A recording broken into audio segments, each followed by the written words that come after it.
Dear students, welcome to Synergy EduTech. My name is Girish Talor and I will be taking care of your physics portion. To start with physics of class 10th, हमारा पहला chapter है electricity. देखिए, अगर हम electricity के बारे में जानना चाहें तो सबसे पहले हमें ये पता करना होगा इलेक्ट्रिसिटी होता क्या है. तो I can say that it is a branch of physics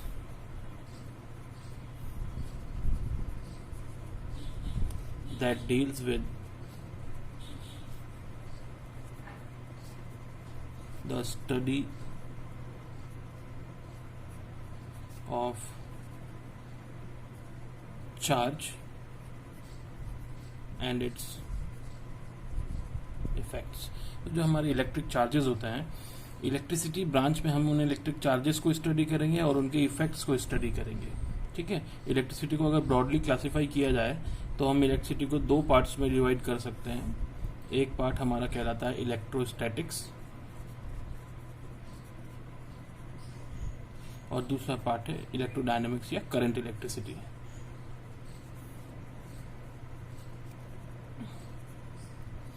electrostatics के अंदर चार्जेस को स्टडी किया जाता है when the charges are at rest, और करंट इलेक्ट्रिसिटी में चार्जेस को स्टडी किया जाता है when charges are in uniform motion. अब मैं ये मान के चल रहा हूँ आप 9th क्लास बहुत अच्छे से क्लियर करके आए हैं, तो आपको यूनिफॉर्म मोशन क्या होता है उसके बारे में बहुत अच्छे से पता है. हमें उस बारे में डिटेल में जाने की ज़रूरत नहीं है. हमारे लिए इतना सा है कि जब चार्जेस रेस्ट पे होंगे तो जो ब्रांच है हमारी वो इलेक्ट्रोस्टैटिक्स कहलाती है, और जब चार्जेस यूनिफॉर्म मोशन में है तो वो ब्रांच ऑफ फिजिक्स हमारे लिए करंट इलेक्ट्रिसिटी कहलाती है. जो अभी हमारा प्रेजेंट चैप्टर है 10th क्लास के अंदर इलेक्ट्रिसिटी, उसके अंदर हम लोग करंट इलेक्ट्रिसिटी को ही स्टडी करते हैं. लेकिन क्योंकि ये बहुत ही फ्रेश चैप्टर है, हमने 9th में इसके बारे में कुछ नहीं पढ़ा. 8th में एक छोटा सा हिंट हमारे पास आया था जब हमें इफेक्ट्स ऑफ इलेक्ट्रिक करंट के नाम से एक चैप्टर था, chemical effects of electric current. उसमें हमने थोड़ा बहुत हो सकता है चार्ज के बारे में पढ़ा हो सकता है कुछ बच्चों ने नहीं भी पढ़ा हो. तो हम लोग पहले चार्ज से शुरू करते हैं. तो इलेक्ट्रोस्टैटिक्स का एक छोटा सा पार्ट हम लोग लेंगे और उसके बाद करंट इलेक्ट्रिसिटी स्टार्ट कर देंगे. यहाँ पहला क्वेश्चन अराइज होता है कि चार्ज होता क्या है. तो हम सबसे पहले वो पढ़ते हैं. चार्ज होता क्या है. चार्ज या इलेक्ट्रिक चार्जेस, हम लोग इसे चार्ज नाम से ही एड्रेस करेंगे. बार बार इलेक्ट्रिक चार्जेस हम लोग स्टडी बार बार इलेक्ट्रिक चार्जेस नहीं बोलेंगे. ठीक है. चार्ज की अगर एक बहुत ही बेसिक डेफिनेशन अगर हम लोग पढ़ना चाहें तो वो कुछ इस तरह से है कि charge is an intrinsic property of matter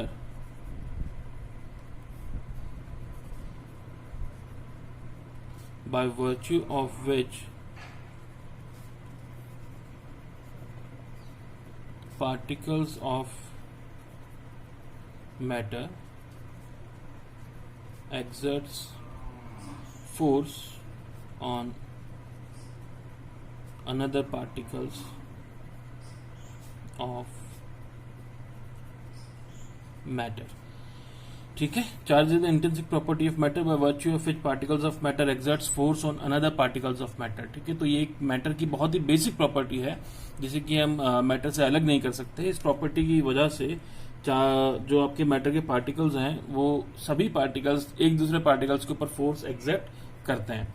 और हमने 8th क्लास में एक चैप्टर पढ़ा था, इसका नाम था फोर्स एंड प्रेशर. उसके अंदर हमें पता है कि जो फोर्स होता है इट इज अ पुश और पुल. ये बहुत अच्छे से हमें पता है, तो आप सिंपल भाषा में समझ सकते हैं कि पुश का मतलब है रिपल्शन और पुल का मतलब है अट्रैक्शन. रिपल्शन मतलब एक पार्टिकल दूसरे पार्टिकल को रिपेल कर रहा है, और अट्रैक्शन का मतलब है कि एक पार्टिकल दूसरे पार्टिकल को अट्रैक्ट कर रहा है. तो ये जो रिपल्शन और अट्रैक्शन होता है ये मैटर की एक प्रॉपर्टी है जिसको हम कहते हैं चार्ज. उसकी वजह से जो मैटर के पार्टिकल्स हैं वो दूसरे पार्टिकल्स को अट्रैक्ट या रिपेल करते हैं. ठीक है. आगे चलते हैं. डियर स्टूडेंट्स, जैसा कि हमने डिस्कस किया कि charge is a property of matter, तो ये प्रॉपर्टी जो है वो माइक्रोस्कोपिक लेवल पे एक्चुअली एटॉमिक लेवल के ऊपर वर्क करती है। तो उससे पहले हमें एटम के बारे में थोड़ा जानना जरूरी है, क्योंकि atom is the basic unit of matter. तो अब देखिए, आप जूनियर क्लासेस में अच्छे से पढ़ के आए हैं कि एटम जो होता है उसके अंदर एक सेंटर पार्ट होता है जिसे कि हम न्यूक्लियस कहते हैं, और उसके बाहर ये ऑर्बिट्स होती हैं जहां पे इलेक्ट्रॉन्स जो है वो रिवॉल्व कर रहे हैं। ऑर्बिट्स या इन्हें हम शेल्स के नाम से जानते हैं। तो न्यूक्लियस के अंदर होते हैं प्रोटॉन्स एंड न्यूट्रॉन्स। अब अगर इनके हम चार्जेस की बात करें तो हमारा प्रोटॉन जो है वो कहलाता है पॉजिटिवली चार्ज्ड, और न्यूट्रॉन जो है वो होता है जीरो चार्ज, इस पे कोई चार्ज नहीं है। Neutron is a electrically neutral particle. और जो हमारी ऑर्बिट्स हैं जो एटम के अंदर न्यूक्लियस के चारों तरफ बनी हुई है, सर्कुलर ऑर्बिट्स हैं, इलेक्ट्रॉन्स इन ऑर्बिट्स के अंदर रिवॉल्व करते रहते हैं। तो ई ये यहाँ पे इलेक्ट्रॉन्स हैं, इलेक्ट्रॉन्स, इस तरीके से इलेक्ट्रॉन्स जो हैं हमारे इस पूरे ऑर्बिट के अंदर चक्कर काट रहे हैं। और हमें ये पता है कि electrons are negatively charged particles. अब यहाँ पे एक बहुत ही बेसिक बात मैं बताना चाहूंगा, जो कि ऑल्दो थोड़ी सी कंट्रोवर्शियल लग सकती है, क्योंकि ये कहीं लिखी हुई हमें नहीं मिलेगी जनरली। ये एक बेसिक अंडरस्टैंडिंग वाली बात है कि ये जो प्रोटॉन्स को पॉजिटिव और इलेक्ट्रॉन्स को नेगेटिव कहा जाता है, ये एक्चुअली शुरुआती दौर में बेंजामिन फ्रैंकलिन ने जब इलेक्ट्रिसिटी को वो स्टडी कर रहे थे तो उन्होंने इस चीज को अपने हिसाब से डिसाइड कर दिया।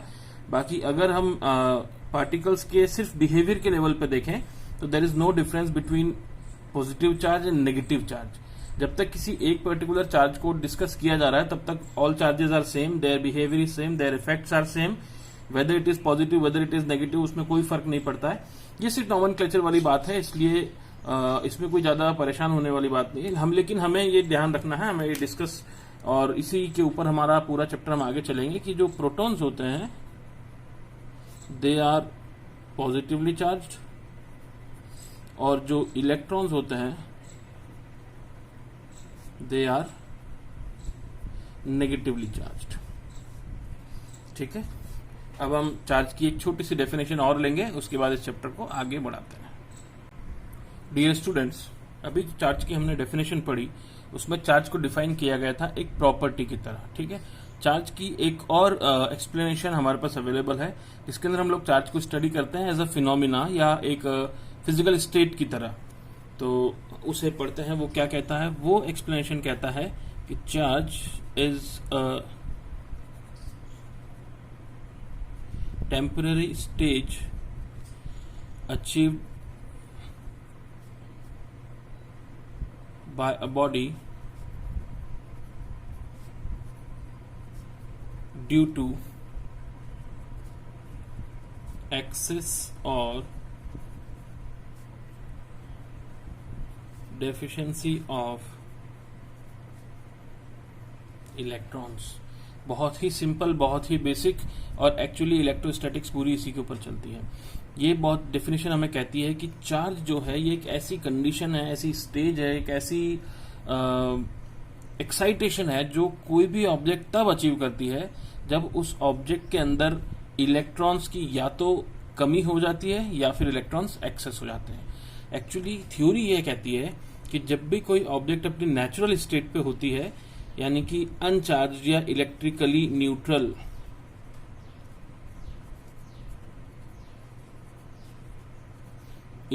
न्यूट्रल स्टेज पे होती है, उस टाइम उस ऑब्जेक्ट में number of electrons is always equal to number of protons. मतलब amount of negative charge is always equal to amount of positive charge. इसी वजह से ऑब्जेक्ट में there is no net charge. Net charge जो है वो zero है, object में कोई चार्ज नहीं है। अच्छा, यहाँ पे ये भी समझना बहुत जरूरी है कि अगर किसी ऑब्जेक्ट में कोई चार्ज नहीं है, नेट चार्ज इज जीरो, इसका मतलब ये नहीं है कि उसमें कोई चार्ज्ड पार्टिकल्स नहीं है। ध्यान दीजिए, रिपीट करता हूं, अगर किसी ऑब्जेक्ट में नेट चार्ज जीरो है, यानी there is no net charge, इसका मतलब ये नहीं है कि उस ऑब्जेक्ट में कोई इलेक्ट्रॉन और कोई प्रोटॉन नहीं है। इसका मतलब सिर्फ इतना है कि इस ऑब्जेक्ट में नंबर ऑफ इलेक्ट्रॉन्स और number of protons are equal, that's why the negative charge is equal to positive charge and hence the object is electrically neutral. ये जो डेफिनेशन है ये बहुत काम की है और इसी से हमारा पूरा इलेक्ट्रोस्टैटिक्स आगे चलेगा। तो चार्ज क्या है? It's a temporary stage achieved by a body due to excess और deficiency of electrons. Why only electrons? Protons क्यों नहीं?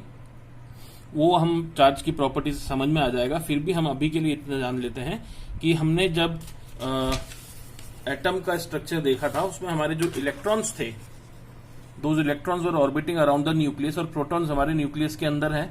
This protons are bound by strong nuclear forces, ये न्यूक्लियस को छोड़ नहीं सकते। लेकिन electrons are loosely bound because इनका न्यूक्लियस से जो डिस्टेंस है वो काफी ज्यादा है। अगर हम सब एटॉमिक पार्टिकल की साइज के बारे में बात कर रहे हैं तो this distance is much more than size of the protons and electrons. तो ये electrons can easily escape the atom, और जब कोई इलेक्ट्रॉन किसी एटम को छोड़ के जाता है तो यहाँ पे पॉजिटिव चार्जेस ज्यादा हो गए। ठीक है, इस तरीके से ये सिर्फ एक एटम की बात है। किसी बॉडी के ओवरऑल ऑब्जेक्ट की बात की जाए तो उसके अंदर भी यही फिनोमिनन हो रहा है कि उसके अंदर कहीं किसी एटम में से कोई इलेक्ट्रॉन निकल के जा रहे हैं। ऑल्दो ये एक दो इलेक्ट्रॉन से नहीं होता, ये बहुत लार्ज क्वांटिटी में होता है, बट स्टिल चार्ज का ट्रांसफर तो हो रहा है। तो अगर कोई ऑब्जेक्ट के अंदर से कुछ इलेक्ट्रॉन निकल के गए हैं, मतलब there is a deficiency of electrons, तो the object is known as positively charged. हम लिख लेते हैं, if there is deficiency of electrons, मतलब इलेक्ट्रॉन्स जो है वो निकल के गए ऑब्जेक्ट में से, रिलीज हो गए हैं, तो that object becomes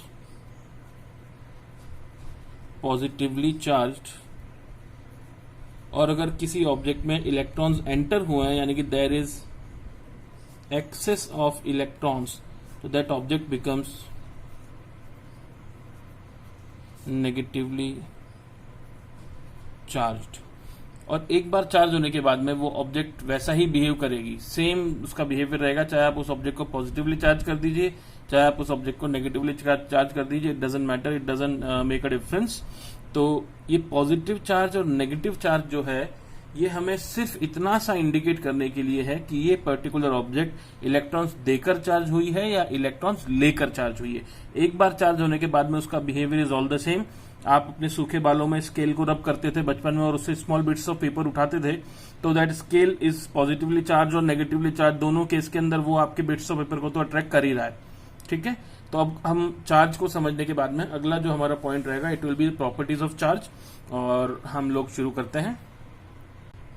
okay students, तो अभी हम चार्ज को समझ चुके हैं। चार्ज को हमने एज अ प्रॉपर्टी भी समझा है, चार्ज को हमने एज अ फिनोमिना भी समझा है, और चार्ज एज अ पार्टिकल्स भी हम लोग ने स्टडी किया है। चार्ज एज अ प्रॉपर्टी कहती है कि चार्ज वो प्रॉपर्टी है मटेरियल की जिसकी वजह से पार्टिकल्स ऑफ मैटर अट्रैक्ट करते हैं या रिपेल करते हैं दूसरे पार्टिकल्स ऑफ मैटर को। और फिनोमिना ये कहता है कि चार्ज एक ऐसा फिनोमिना है जो तब अचीव होता है जब कोई ऑब्जेक्ट के अंदर नंबर ऑफ इलेक्ट्रॉन्स जो है वो डिस्टर्ब हो जाए, या तो उनका एक्सेस हो जाए या उनका डेफिशिएंसी हो जाए। ये थी चार्ज एज अ फिनोमिना, और यही आपको चार्ज को एज अ पार्टिकल भी समझा रही है जहां पे इलेक्ट्रॉन्स के बारे में डिस्कशन हो रहा है। तो चार्ज को हम तीन तरीके से समझ सकते हैं, charge as a phenomena, charge as a particle, charge as a property. ठीक है, तो इन तीनों ही चीजों के ऊपर बेस्ड है हमारी जो प्रॉपर्टीज हैं चार्ज की। तो हम लोग सबसे पहले शुरू करते हैं प्रॉपर्टीज ऑफ चार्ज के अंदर। पहला पॉइंट है कि charge is conserved. Charge is conserved. Conserve मतलब क्या है? आप 9th क्लास के अंदर कंजर्वेशन ऑफ मोमेंटम पढ़ के आए हैं, उससे पहले कंजर्वेशन ऑफ मास पढ़ चुके हैं। तो चार्ज इज कंजर्व्ड कहने का मतलब है, आप बहुत बेसिक डेफिनेशन में जाएं तो charge can neither be created nor be destroyed, it only gets transferred from one object to another object. क्योंकि चार्ज है किसकी वजह से? Charge is because of excess और deficiency of electrons, and those electrons are the elementary particles of the matter. उन्हें ना हम create कर सकते हैं ना हम डिस्ट्रॉय कर सकते हैं। Yes, they can be transferred from one object to another, hence this property charge is conserved. दूसरी प्रॉपर्टी कहती है चार्ज इज क्वांटाइज्ड। अब ये प्रॉपर्टी थोड़ी इंपॉर्टेंट है, इसके ऊपर बेस्ड हमारे पास न्यूमेरिकल्स भी आते हैं और कभी कभी इसके ऊपर बेस्ड एमसीक्यूज भी आते हैं हमारे ओलंपियाड्स और दूसरे कॉम्पिटिटिव एग्जाम्स के अंदर। This property is known as quantisation of charge. ये थोड़ी सी इंपॉर्टेंट है, इसको हम नेक्स्ट वीडियो से जब शुरू करेंगे तो हम यहीं से शुरू करेंगे। आज के लिए इतना काफी है। Thank you very much.